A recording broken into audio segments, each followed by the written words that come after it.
नमस्कार दोस्तों, आज आपको बताता हूं कि कांग्रेस इकोसिस्टम अंबानी और अडानी से नफरत क्यों करता है। और उसकी सबसे बड़ी वजह है कि वो उस इकोसिस्टम का पार्ट नहीं है जो ब्रिटिश एजुकेटेड है, अंग्रेज़ी बोलता है और जिस पर हमेशा कांग्रेस की कृपा रही है।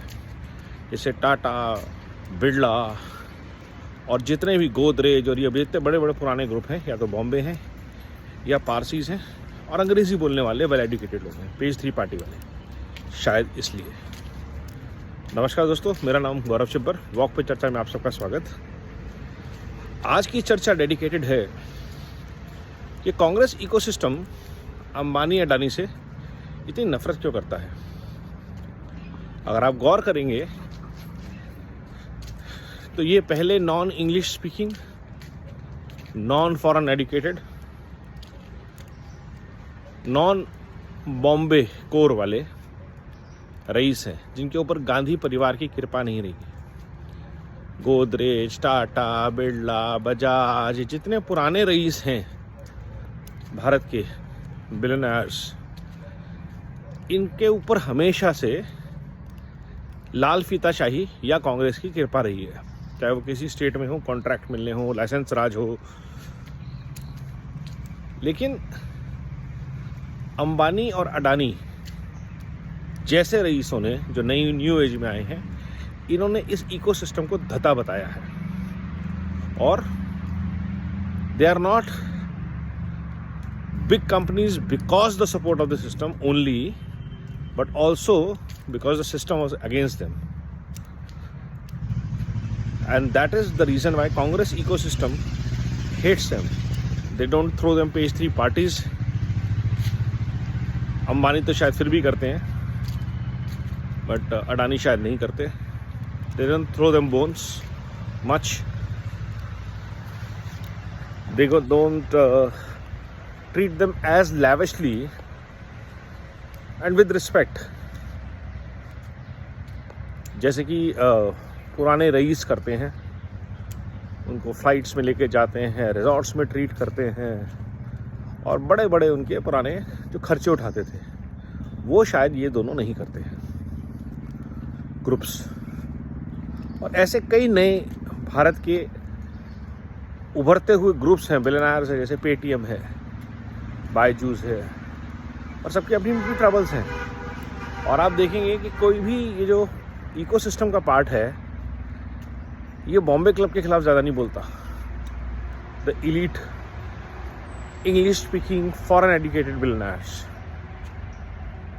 जो सो कॉल्ड इंडिया है, लेकिन भारत के लिए काम करने वाले, भारत को आत्मनिर्भर बनाने वाले, भारत की शक्ति को बढ़ाने वाले जो भी कंपनीज होंगी, उनके खिलाफ ये एक मुहिम चलाते रहेंगे। कौन सी कंपनी शेयर मार्केट मैनिपुलेट नहीं करने की कोशिश करती या 100% एथिकल है, ये हम सब जानते हैं। शायद कोई भी नहीं, क्योंकि इंडिया का सिस्टम हमेशा से ऐसा रहा था कि वो करप्ट को जो सपोर्ट करता था, क्योंकि सिस्टम इतना ख़राब था।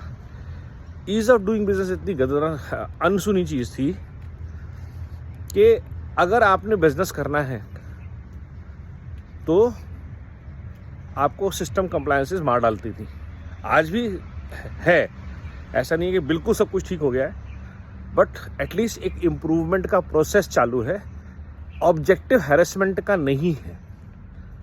आत्मनिर्भर भारत बनाने की जब बात की जाती है, और शायद इसी वजह से नौकरी को लोग आसान मानते थे कि यार नौकरी करो, तनख्वाह लो, घर जाओ, कौन काम धंधा खड़ा करे, सरकार के चोंचले झिले, रोड टैक्स वालों की रेड, आज ये कंप्लायंस नहीं है, आज ESI, PF और पता नहीं क्या क्या, आज भी है ये सब चीज़ें। But at least intent to harass is less, opportunity to harass is less, thanks to digital interface, digital integration। तो आज की डेट में ये जो हैरेसमेंट है जब कम हुई है, तो बिजनेसेस को, लोगों को अपने बिजनेसेस खड़े करने में, स्टार्टअप्स खड़े करने में मदद मिल रही है। एक मानसिकता डेवलप हो रही है कि चलो अपना कुछ करते हैं, नौकरी से बेटर है। और यही जो ट्रांसफॉर्मेशन है, ये इकोसिस्टम को अच्छी नहीं लगती। कहते ज़रूर हैं कि छोटे व्यापारी, बट अल्टीमेट ऑब्जेक्टिव सबका ये होता है कि सबको नौकरी ले, हमारे ऊपर डिपेंडेंट रहें, सिस्टम के ऊपर कोई ना कोई डिपेंडेंसी लोगों की रहे, ज़्यादा से ज़्यादा एंटरप्रेन्योर्स ना हो, छोटे छोटे आत्मनिर्भर वोकल फॉर लोकल टाइप के इकोसिस्टम्स ना बने जो सेल्फ सस्टेनेबल हो। और यही मानसिकता जो है हमेशा से देश को गरीब रखे है, और यही मानसिकता है जो अडानी अंबानी के खिलाफ है।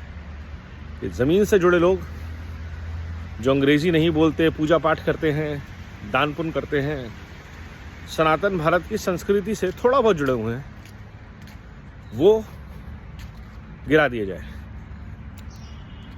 सोचिएगा इस पे। ऐसा मुझे लगता है कि रीज़न है, ये जो कांग्रेस इकोसिस्टम है, इसलिए शायद अंबानी अडानी से इतनी नफरत करता है। आज की ये चर्चा इसलिए थी ताकि हमारी आंखें खुलें इन टॉपिक्स को लेके। वंदे भारत, वंदे मातरम।